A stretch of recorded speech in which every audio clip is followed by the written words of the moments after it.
Sir আমি একটা কথা বলি স্যার, আমার গরিব মানুষের একটা কথা বলবেন স্যার।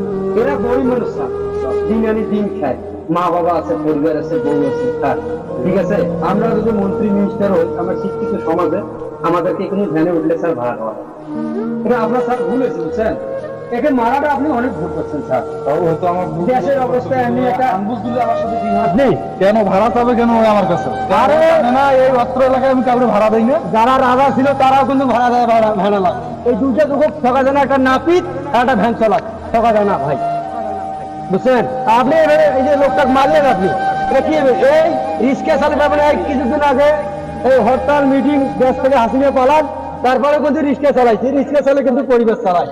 আপনি এই লোকটাকে মারা কিন্তু স্যার ভুল করছেন স্যার। আমার কাছে ভাড়া পাবে কি কারণে? ভাড়া তো চাবে স্যার, যদি মন্ত্রী মিনিস্টারও ভেড়া চলে ভাড়া চাওয়া লাগবে স্যার, তাদের পরিবার তো চলা লাগবে স্যার। এটা আপনি বুঝেন না কেন? আপনি এটা শিক্ষিত লোক, আমরা তো মূর্খ কামলা। আমরা